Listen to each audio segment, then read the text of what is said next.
Bienvenue dans cette première de Pop Show. On est ici au Retro Geek Festival de Vesoul. Le plateau Anjou Pop Corner est installé pour ces 3 jours de festival. 3 jours qu'on va passer ensemble avec les invités, avec les visiteurs, avec les exposants et bien sûr avec Todalf, Vanad, Wartox. Salut. Et votre serviteur Kerim Hassan. Voilà, je suis très content de vous accueillir pour ce nouveau format enregistré ici à Vesoul. On a un plateau qui est plutôt très sympa, c'est un petit peu le bazar. Vous savez, c'est toujours le bazar sur nos stands, on a de la bouffe, on a des boissons, on a tout ce qu'il faut pour tenir un week-end complet, mais on va vous montrer un contenu de qualité. Et ça commence tout de suite avec une petite discussion autour des dessins animés des années 90. Froussard, le chien. Oh, il était trop bien. Courage le chien Froussard. Courage le chien Froussard. Ah bah, moi je kiffais, c'était un style un peu plus mature. Ah non, bah c'était pire que mature, ça faisait flipper de ouf. Ah, ça faisait flipper, mais... Écoute, Mais le chien il voyait tout comme des... genre tout était un ennemi pour lui. Oui, mais parce que c'était une vicose de la vie quoi. Au bout d'un moment on n'y peut rien. Mais... Est-ce que tu pourrais présenter ton association s'il te plaît? Bien sûr, alors il s'agit de l'Incontournable Compagnie, donc on est une association d'escrime ludique principalement, de trollball et autres jeux en tout genre, basée à Lure. On est une bande de jeunes qui avons décidé de monter notre propre petite association depuis 2016 et là on est invité sur le Retro Geek Festival pour faire une initiation de trollball et d'escrime ludique à destination de tous. Est-ce que tu peux nous expliquer un peu les règles du trollball? Le trollball, ça va être très simple, c'est un mélange entre l'escrime et puis le football américain. Donc c'est 2 équipes qui vont s'affronter pour le partage d'une balle. L'objectif étant de marquer un maximum de points. Plusieurs manières de marquer des points, soit on élimine l'équipe adverse avec nos armes qui sont en mousse et en latex, donc tout à fait sécurisées, en touchant l'adversaire. Donc il faut toucher tous les membres de l'équipe adverse, ou en mettant la balle dans le panier adverse qui rapporte 2 points, ou en mettant la balle dans la zone d'en-but, donc le touchdown qui rapporte 1 point. C'est un sport qui est originaire d'où? Alors il y a 2 versions, il y a la version québécoise et la version belge. C'est les 2 grandes inspirations on va dire du trollball.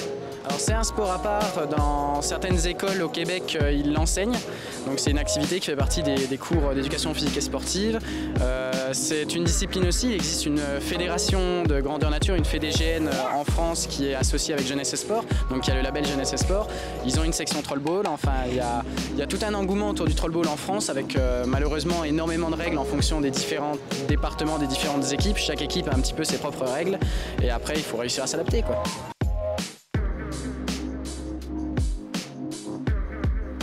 Alors est-ce que tu peux nous présenter un peu ton association? Oui, bien sûr. Donc on est l'association de rencontres culturelles d'histoire médiévale et d'heroic fantasy, l'Arche du Magnoret, c'est plus court. Donc on est basé au Magnoret, petit village de 87 habitants en Haute-Saône. Et puis on a pour souhait de développer la culture autour de l'histoire médiévale et de l'heroic fantasy en milieu rural.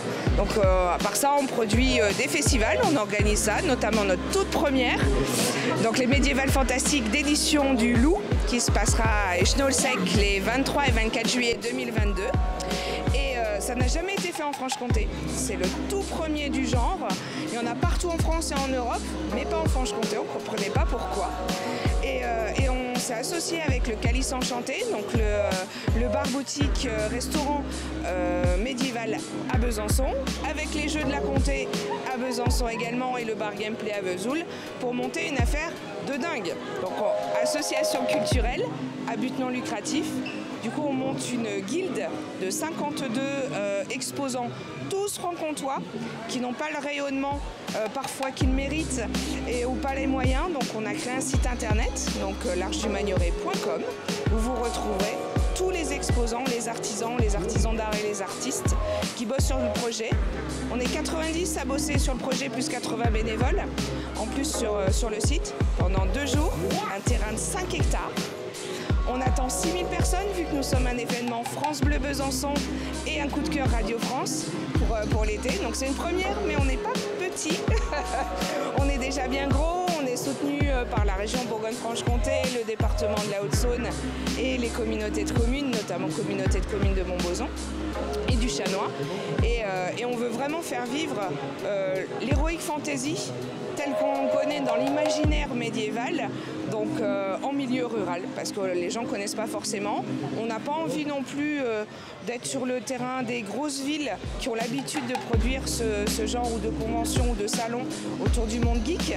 Là, la jonction de l'histoire médiévale avec des historiens dont je fais partie en tant que professionnel de l'histoire, et du monde geek, rôliste, GNiste, joueur de figurines, de e-sport, de cartes.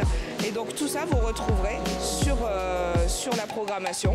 Donc avec la reconstitution viking, la reconstitution du XVe siècle, des spectacles de feu, des troubadours, des ménestrels, des danseurs, du trollball avec la Contre-la Compagnie qui sera là aussi. On a du coup le quartier geek avec 2 escape games juste conçus pour nous sur l'Heroic Fantasy, de la figurine, de la carte, du jeu de société de manière générale, un concours photo cosplay. Donc qui va être présenté avec nos décorateurs et nos photographes où les gens pourront se faire prendre en photo gratuitement. Donc toutes les animations sont comprises sur le site. Il n'y a pas la possibilité de chanter en fait au niveau des artisans. Le but c'est vraiment de les faire vivre eux ainsi que les artistes. Donc on propose l'entrée à 3 €, sauf si vous avez moins de 16 ans, c'est gratuit. Et si vous êtes entièrement costumé sur un thème Heroic Fantasy, là c'est gratuit également. Sinon c'est 3 € pour les 2 jours, toutes les animations incluses. Il faut venir le ventre vide. Il faut venir le ventre vide parce qu'on a un quartier des gourmets complètement de dingue, avec donc le Calice Enchanté qui proposera une cuisine médiévale, donc purement historique. On a de la bière historique également qui va être brassée juste pour nous, et donc 12 exposants qui vous régaleront pendant 2 jours. Ça va être de 10 h à 19 h. Et puis venez nombreux, ça va être la fête complètement. Et puis relayez sur les réseaux, on est présent sur Facebook, sur Instagram. On a notre teaser qui est sorti il y a 2 jours sur YouTube. Donc allez voir donc sur l'Arche du Magnoret. On se retrouve du coup au Retro Geek Vesoul et je suis en compagnie de Mathieu, organisateur de l'événement. Comment ça va Mathieu et comment s'est passé cet événement? Alors, ça va très bien, je suis content. On peut reprendre le micro. Ça va très bien, je suis content, mais un petit peu fatigué forcément, surtout avec la perspective que là, d'ici 1 heure, il va falloir commencer à ranger. Et ça fatigue déjà avant d'avoir commencé. Mais sinon, on en est très satisfait puisqu'on a retrouvé notre public. On s'interrogeait si, suite au Covid, les gens allaient reprendre les habitudes de participer à des événements, et donc la réponse est heureusement oui. Et du coup, est-ce que tu peux nous présenter un peu le Retro Geek, parce que du coup en fait c'est vrai que nous on a parlé pendant tout le week-end, mais on n'a pas vraiment présenté l'événement, puis même comment ça a commencé quoi, d'où vient l'idée, tout ça quoi. L'idée elle vient du fait qu'on attendait avec impatience que quelqu'un organise une convention en Haute-Saône, et puis comme ça n'arrivait pas, on l'a fait nous-mêmes, voilà, donc c'est tout simple. On a commencé d'ailleurs de manière assez modeste dans une petite salle de 1000 m², et ça a très bien marché. Je suis passé en Parc Expo ici à Vesoul, et voilà, on a la 5e édition aujourd'hui. C'est plutôt une belle réussite. Et du coup, donc là tu me disais du coup que là vous avez retrouvé votre public, donc là c'était la première réédition après Covid, c'est bien ça? Non. Ah non. On en a fait une il y a 1 an, quasiment jour pour jour, avec le pass sanitaire, ouais, et avec un taux de vaccination nationale hyper faible, puisqu'on était au mois de juin. Ouais. Et donc, justement, c'est pour ça que je dis qu'on est content de retrouver notre public. On ne l'a pas eu l'année dernière. Oui, on a fait seulement 1000 entrées. Et là, on repasse à 4000, c'est-à-dire comme on le faisait avant le Covid. Donc voilà, et donc si j'ai pas répondu complètement à ta question aussi sur les contenus qui sont proposés dans le Retro Geek, donc c'est essentiellement au niveau des animations, jeux vidéo, jeux de société, du cosplay, et puis aussi des invités, beaucoup de youtubeurs, différentes animations diverses et variées, Hypnose, Planétarium, Speedrun, vous. Et voilà, l'idée par contre est de rester fidèle à un thème qui est la culture geek des années 80-90. Donc on essaye de thématiser le plus possible les animations et les contenus autour de ce sujet-là. D'accord. Et du coup, alors moi j'ai une petite question, pourquoi tout le côté rétro gaming? Parce que du coup c'est vrai que beaucoup de salons maintenant aujourd'hui se font dans des thèmes très récents, même s'il y a toujours un peu de rétro gaming. Pourquoi vous avez choisi vraiment de spécialiser dans les années 80-90 qui sont des belles années, on va pas se mentir, mais voilà. Déjà tu l'as très bien dit, c'est l'âge d'or de la pop culture et peut-être même du jeu vidéo. Même si quelque part tu vois les ventes de jeux vidéo sont beaucoup plus importantes aujourd'hui qu'à l'époque, mais c'est là où ont été jetées les grandes bases, on va dire, de tous les gameplays. Donc c'est une période qui est quand même clé, on va dire, dans l'histoire du jeu vidéo, le début des années 90, la 4e génération de consoles. Le rétro gaming, on considère qu'il s'arrête à la 6e génération, c'est-à-dire en 2001, jusqu'à la PS2, la première Xbox et la GameCube. Et après on n'est plus sur du rétro gaming parce que les gameplays changent énormément, on est vraiment sur beaucoup de FPS, etc. et les jeux à l'ancienne. Donc on a voulu faire ça d'une part parce qu'on est un collectif associatif avec des membres plutôt âgés, on a tous 30-40 ans. Donc c'est ce qui nous parle le plus, voilà, vraiment un lien affectif très fort à cette période-là. Et puis on est parti aussi du constat parfois malheureux que les conventions ont tendance à toutes se ressembler. Et donc on voulait dégager une identité forte, donc on essaie d'être assez strict justement sur la thématique. Et du coup, maintenant, on va partir un peu sur la partie organisation de l'événement. Combien de temps ça prend environ, parce que je pense que c'est pas chiffré.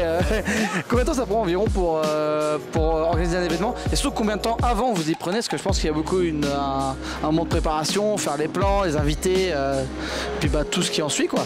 Oui. Tous les changements de dernière minute aussi. Alors en fait, la première édition prend un temps fou. La première édition, je sais pas, je dirais que c'est 6 mois assez intensifs. Voilà. Enfin, c'est même un peu plus pour être tranquille, mais on va dire 6 mois, les 6 derniers mois sont vraiment chauds. Et une fois que la première... Alors on a eu 2 premières éditions en quelque sorte puisqu'on a un changement de salle où on passe de 1000 m² à 3600 m². Donc avec des nouveaux partenaires, des ambitions qui sont différentes, donc des budgets différents, une communication différente. Donc quelque part tout était à refaire. Mais donc une fois que cette première édition est faite, qu'on a pris nos marques, on est plutôt sur sur du 3 mois, si jamais on condensait tout ça en 3 mois on arrivera à le faire, mais on prend un petit peu plus large, voilà. Et après on communique nous sur les 2 derniers mois seulement, après ça paraissait un choix. C'est d'être un peu dans le mystère et on dévoile l'événement un peu sur le tard et après on fait une communication très intensive. Pour toi, si tu avais une fierté sur l'événement de cette année, est-ce que tu pourrais nous ressortir? J'imagine que tout le salon est une fierté parce que c'est quand même bien passé en général, tout va bien. Est-ce que tu aurais une petite fierté, un petit truc que tu as rajouté, tu te dis « Ah ça c'était vraiment la bonne idée quoi ». Je suis content de la plupart des nouvelles animations, notamment le speedrun et puis l'hypnose, vous aussi c'était très cool. Le planétarium aussi, donc ça effectivement on est content d'avoir fait des bonnes pioches. Après moi ma plus grande fierté en fait, et c'est un petit peu ça va de pair avec le thème, c'est de pouvoir regrouper plusieurs générations en fait sur cet événement. D'ailleurs pour la petite histoire au début je voulais l'appeler Papa et Fiston. Parce qu'en fait il s'adresse autant aux enfants qu'aux adultes cet événement. Et je sais pas qui s'amuse le plus entre les enfants et les adultes. Mais Papa et Fiston ça exclut quand même toutes les mamans et toutes les filles, donc on a pris Retro Geek. Donc voilà, ma plus grande fierté c'est quand on voit des enfants qui jouent avec leurs parents sur des jeux de société ou qui viennent regarder un spectacle sur scène ensemble. Et des fois on a même 3 générations puisqu'on a les grands-parents aussi qui sont là. Donc voilà, de réunir tout le monde, c'est toujours ça la très grande fierté.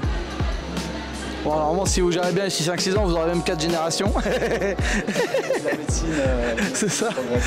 En tout cas, merci beaucoup déjà pour nous avoir accueillis nous et puis pour l'événement parce que je pense que c'était quand même une grande réussite. Si jamais tu veux citer un peu, alors, pas tous les bénévoles, mais peut-être les associations qui gèrent les bénévoles, puis donner vos réseaux aussi, histoire qu'on puisse voilà, se tenir informé. L'association elle s'appelle Bande de Gosses. D'ailleurs on organise plusieurs événements, il n'y a pas que le Retro Geek. Le Retro Geek est le premier événement qu'on a organisé. Sinon on va organiser dans 6 mois, en mois de novembre, ici même, une convention sur le thème d'Halloween qui s'appelle Fear of the Geek. Et puis on a déjà organisé les événements qui vont arriver là cet été. Nos 2 événements estivaux, c'est les Happy Days de Port-sur-Saône, qui sont sur le thème du vintage et des véhicules d'époque. Bon là c'est effectivement un autre public. Et par contre on va renouer avec le public geek à la fin de l'été. Le 27 août, on fait la nuit des zombies. Donc ça sera la 3e édition.